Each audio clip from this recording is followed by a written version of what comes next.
नमस्कार, मी विशाल परदेशी. Talk time या विशेष कार्यक्रमात आपलं सगळ्यांचं स्वागत. नेहमीप्रमाणे एक वेगळा विषय ज्याला घेऊन आज आपण तज्ज्ञांशी चर्चा करणार आहोत. आजचा आपला विषय आहे IVF मधील प्रगत उपचार आणि त्याचे यश दर.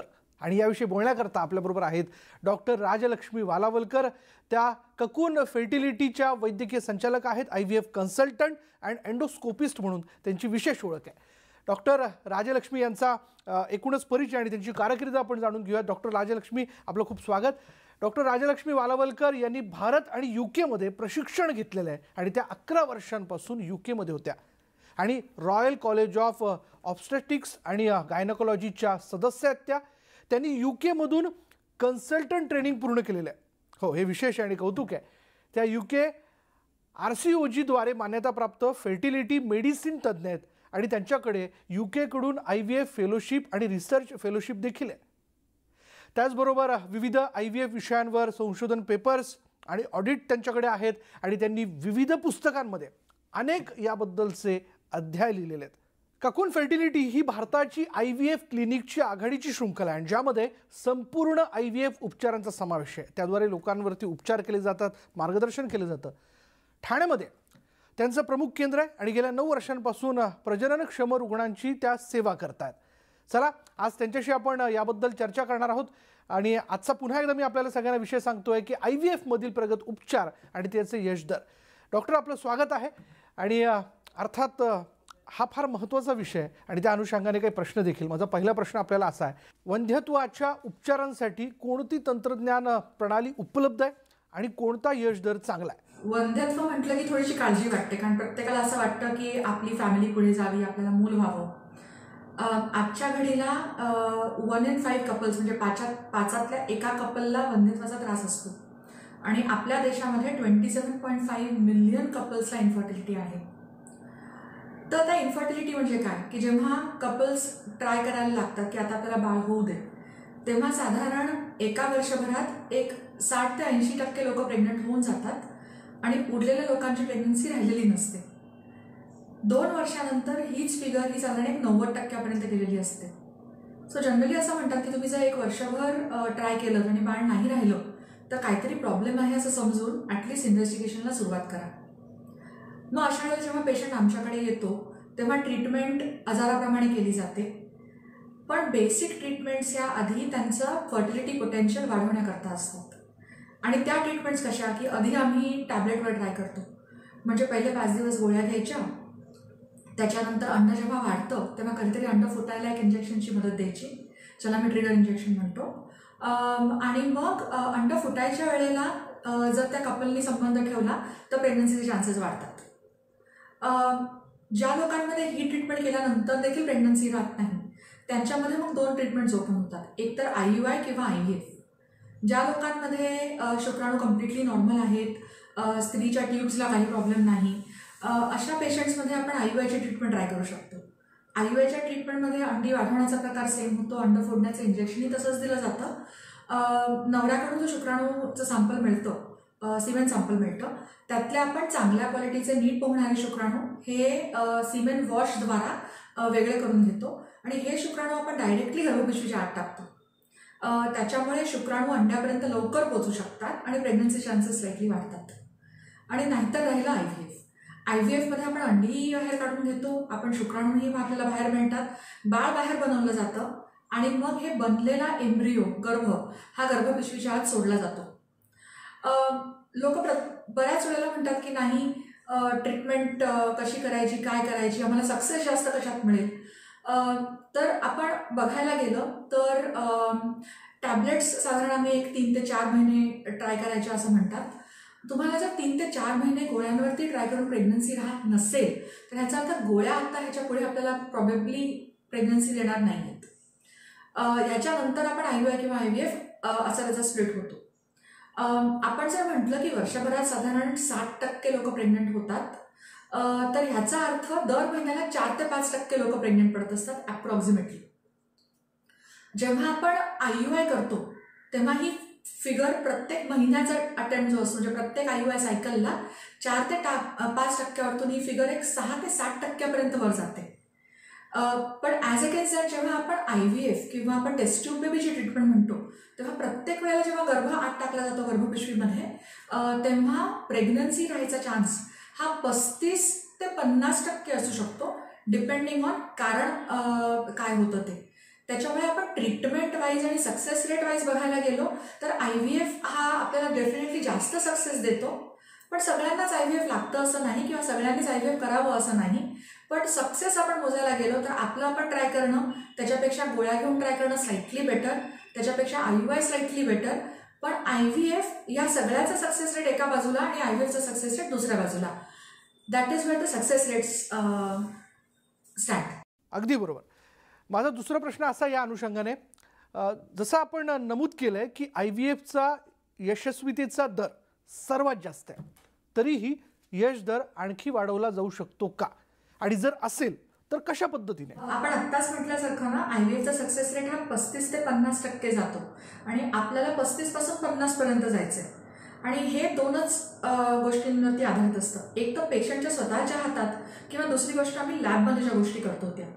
आता पेशंटच्या हातात काय आहे की त्यांना जर एखादा आजार ऑलरेडी असेल, म्हणजे थायरॉइड असेल किंवा डायबिटीस असेल, किडनीचा प्रॉब्लेम असेल, तर ह्या आजारांना परफेक्ट लेवलला मॅनेज करणं, की हा आजार जेवढा स्टेबल असेल, जेवढा नीट मॅनेज असेल, तेवढा आपल्याला फर्टिलिटीच्या आउटकममध्ये त्याचा बेनिफिट मिळतो. आणि दुसरी गोष्ट, अंड्यांची क्वालिटी किंवा शुक्राणूंची क्वालिटी वाढवण्याकरता जी काही व्हिटॅमिन किंवा जी काही मायक्रोन्यूट्रियंट दिलेली असतील ती वेळेवर खाणं, स्मोकिंग, अल्कोहोल कमी करणं आणि वजन कमी करणं, ह्या गोष्टी अंड आणि शुक्राणूंची क्वालिटी बेटर करतात. एम्ब्रिओ इम्प्लांटेशनला पण हेल्प करतात, म्हणजे गर्भ चिटकायला हेल्प करतात आणि मिसकॅरेजची रिस्क पण कमी करतात. कारण आपल्याला नुसती प्रेग्नन्सी नको, आपल्याला ती प्रेग्नन्सी पुढे जायला पाहिजे, आपल्याला बाळाचा हार्टबीट बघायचा, आपल्याला बाळ घरी घेऊन जायचं आहे.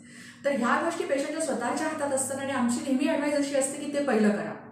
हे केल्यानंतर जेव्हा अंडी आणि शुक्राणू आम्हाला लॅबमध्ये मिळतात तेव्हा आमच्याकडून आम्ही काही पुढच्या टेक्निक्स वापरू शकतो.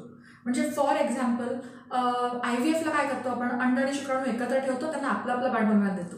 पण जिकडे असं वाटतं की कदाचित शुक्राणूमध्ये की शुक्राणू थोडेसे वीक आहेत किंवा आपला काउंट किंवा मोटिलिटी कमी होती किंवा अंड्याचं जे कव्हर असतं वरचं ज्याला मी झोना म्हणतो, तर ते झोना थोडंसं कडक आहे, अशा पेशंट्समध्ये मी ICSI करू शकतो. ICSIमध्ये आम्ही काय करतो की आम्ही एक अंड घेतो, एक शुक्राणू घेतो आणि त्या एका शुक्राणूबरोबर एका अंडाला आम्ही फर्टिलाइज करतो आणि तो शुक्राणू आम्ही अंड्याच्या आत इंजेक्ट करतो. त्याच्यामुळे आपल्याला फर्टिलायझेशन मिळायचे चान्सेस बेटर असतात. आता शुक्राणूंची क्वालिटी जेवढी चांगली तेवढं आपल्याला बाळ चांगलं मिळायची शक्यता आहे, आपण आत्ताच बोलतो. तर शुक्राणू चांगले निवडण्याकरता काही पिक्सी किंवा पिक्सी किंवा क्वालिस अशा काही मोडॅलिटीज टेस्ट अवेलेबल आहेत, ज्याच्यामधून आपण चांगला पोहणारा ग्रेड A क्वालिटीचा शुक्राणू आपण सिलेक्ट करून मग आपण ही ICSIची प्रक्रिया जी आपण बोललो ती आपण करू शकतो. बाळ ट्रान्सफर करताना बाळ आपण 3ऱ्या दिवसाचं ट्रान्सफर करतो का आपण 5व्या दिवसाचं ट्रान्सफर करतो.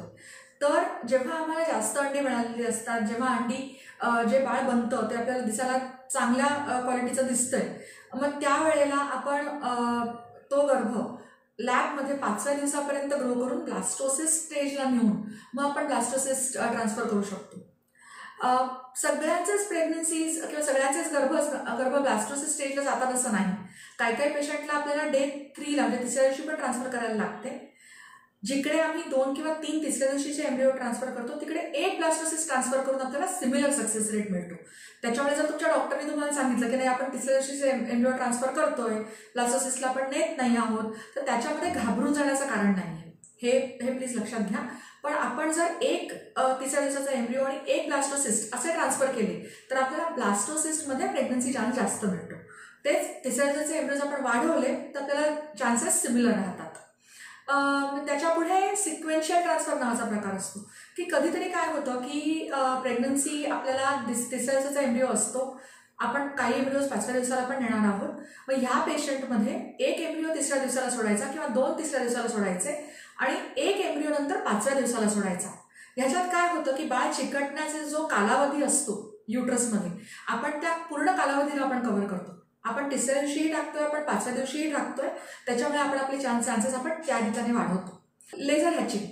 सो कधीतरी बाळ जेव्हा एम्ब्रिओ चिटकत नाही आतमध्ये तेव्हा एम्ब्रिओ तर बनतो तो बनताना चांगलाही बनतोय, दिसताना एकदम ग्रेट दिसतोय, पण जे अंड्याच्या कवच जे असतं ज्याच्यामध्ये हा एम्ब्रिओ बनत असतो, 5व्या दिवसानंतर हे कवच फुटून तो एम्ब्रिओ बाहेर येऊन मग तो चिटकायची गरज असते. आणि जर अंड्याचं कवच खूप हार्ड आहे आपल्याला आधीच माहिती असेल तर आपण ह्या अंड्याच्या कवचाला थोडंसं थिन करू शकतो लेझर वापरून, त्याला पातळ करतो आपण.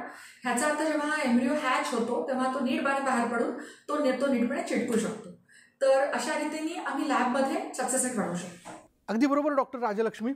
आणखीन काही प्रश्न आपण आपल्याला विचारणार आहोत, पण यानंतर वेळ झाली का ब्रेकची. पहा फक्त टॉक टाइम.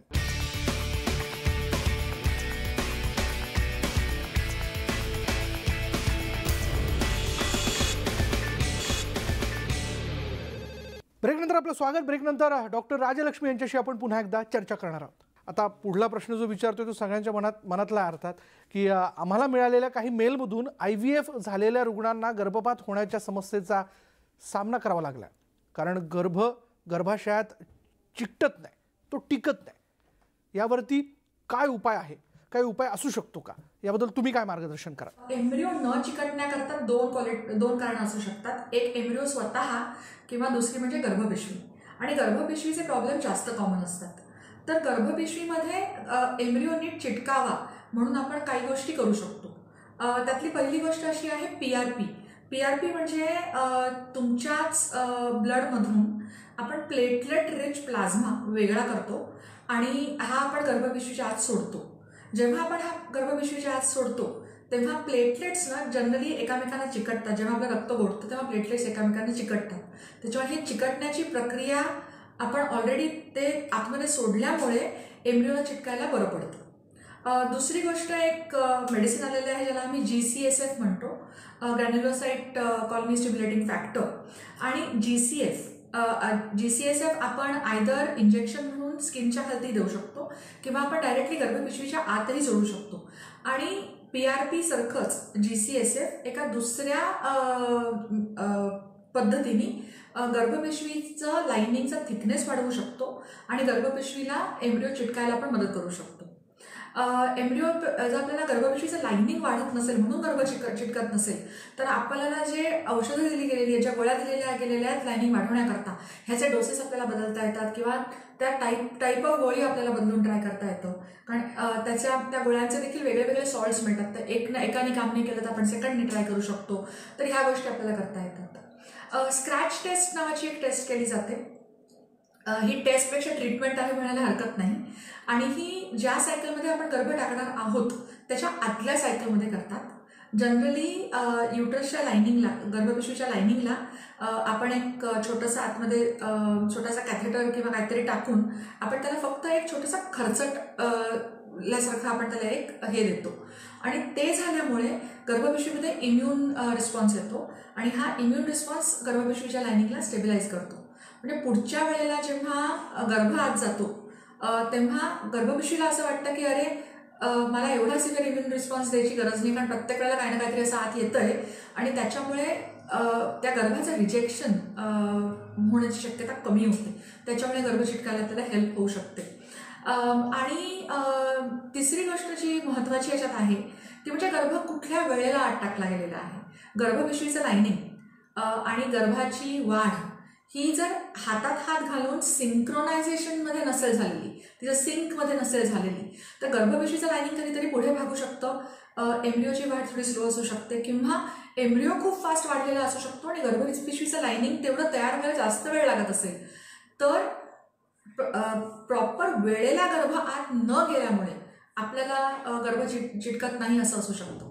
मग अशा पेशंट्समध्ये जेव्हा जर आपल्याला 2 पेशंट जास्त जर आपल्याला ट्रान्सफर्स करून जर आपल्याला बाळ चिकटलेलं नसेल तर आम्ही ERA ची टेस्ट करतो. त्याला एंडोमेट्रियल रिसेप्टिव्हिटी ॲसे असं म्हणतात. आणि ERA ची टेस्ट आपल्याला सांगते की आपण ज्या वेळेला गर्भ आत टाकणार आहोत आपल्याला त्या वेळेला टाकून चालणार आहे का आपण थोडं आधी टाकायचं का आपण थोडं नंतर टाकायचा. तर अशा रीतीने आपण युट्रसला रेडी करू शकतो आपले चान्सेस वाढवण्याकरता. मला आणखीन एक असं विचारायचं होतं आपल्याला, जसं तुम्ही आधी सांगितलं की गर्भाचे घटक देखील IVFच्या यशामध्ये योगदान देतात, तर हे घटक कोणते आहेत आणि ते कसे करता येईल? तर कसं असतं ना की जसं आपल्याला गर्भपिशवीचं लायनिंग चांगलं लागतं बाळ चिकटण्याकरता, तसंच आपल्याला एम्ब्रिओची क्वालिटी चांगली लागते. आणि एम्ब्रिओच्या क्वालिटीमध्ये अंड्याची क्वालिटी, शुक्राणूची क्वालिटी जसं अफेक्ट करतात, तसंच DNA पण अफेक्ट करतो. की आपल्याकडे जे क्रोमोझोम्स असतात, तर आपले जे जीन्स असतात, तर ह्याच्यावरती पण डिपेंड करतं की एम्ब्रिओची क्वालिटी काय आहे. तर जिकडे क्रोमोझोममध्ये प्रॉब्लेम येतो तेव्हा एम्ब्रिओ स्टेबल नसतो आणि असा एम्ब्रिओ युजली चिटकत नाही किंवा चिकटला तर लवकर गर्भपात होऊन जातो. तर एम्ब्रिओची जेनेटिक क्वालिटी टेस्ट करण्याकरता आपल्याकडे तर ॲडव्हान्स टेक्निक्स आहेत, ज्याला आपण PGD किंवा PGS म्हणतो, तर ज्याला आपण प्री इम्प्लांटेशन जेनेटिक असेसमेंट म्हणतो.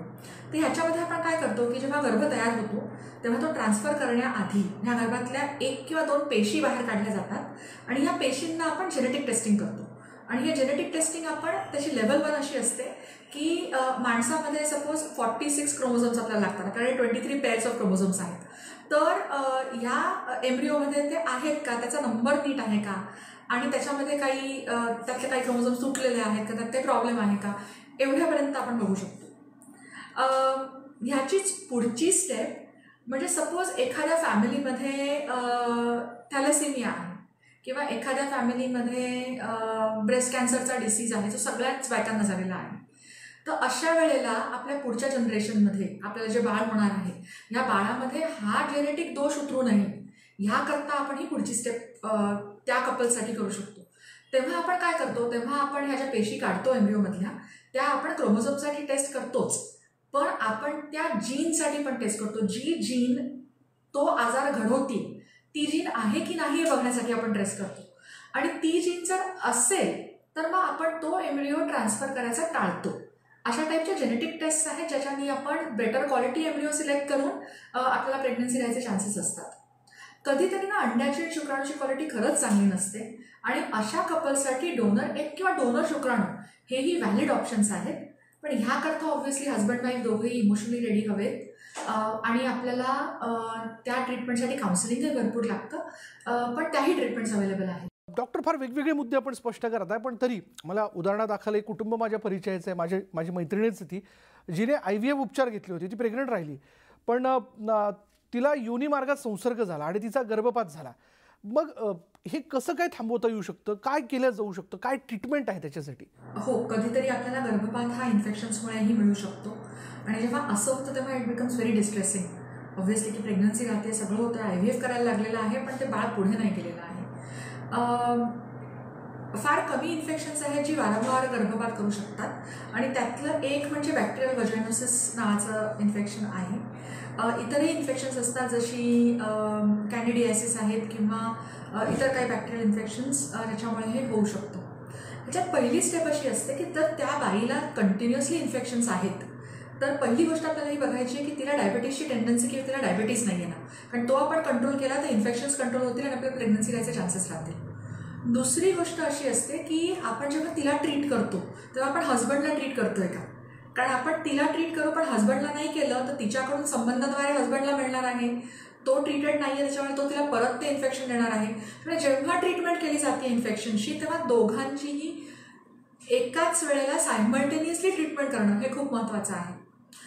इन्फेक्शन्सचा विषय निघाला खूप चांगलं झालं, कारण आमच्याकडे सध्या आम्ही प्रोबेबली इंडियातला पहिला लेझर घेतलेला आहे जो व्हजायनायटिसवरती काम करतो.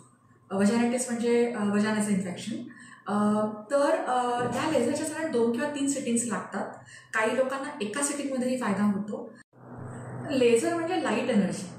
जसं आपल्याला पाठ दुखली की आपण तो रेड लाईट घेतो ना, इन्फ्रारेड लाईट घेतो, तसाच हा लेझरचा लाईट असतो जो आपण योनी भागाचा जो म्युकोझा असतो त्याला आपण देऊ शकतो आणि या लाईटद्वारे आपण तिकडचे जे मायक्रो ऑर्गॅनिझम्स असतात त्यांना आपण कंट्रोल करू शकतो. लाईट थेरपी दिल्यामुळे तिकडचा इलॅस्टिक टिश्यू, तिकडचा म्युकस टिश्यू ह्याची क्वालिटी, ह्याची हेल्थही इम्प्रूव्ह होते आणि इन्फेक्शनला शी भांडायची जी रोगप्रतिकारशक्ती असते ती पण बेटर होते.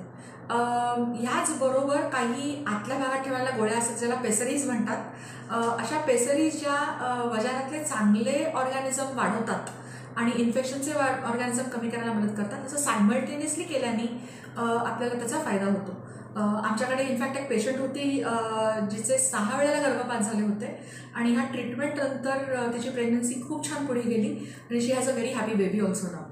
धन्यवाद डॉक्टर राजलक्ष्मी वालावलकर. आज फार महत्त्वाच्या प्रश्नांना आपण उत्तरं दिली, कारण जेव्हा आपण एक महलो सपनो का असं म्हणत असतो तेव्हा सुखाने नांदावे आणि बालगोपाळ नाचावे हे देखील एक माणसाचं स्वप्न असतं, पण याला आपलं IVF सेंटर फार मोठ्या प्रमाणात मदत करताना दिसतंय. म्हणून जरूर जर आपले काही प्रश्न असतील, आपल्याला ही उपचार पद्धती अवलंबायची असेल तर आपण या सेंटरला संपर्क करू शकता. आज इथेच थांबूयात. पहा फक्त टॉक टाइम.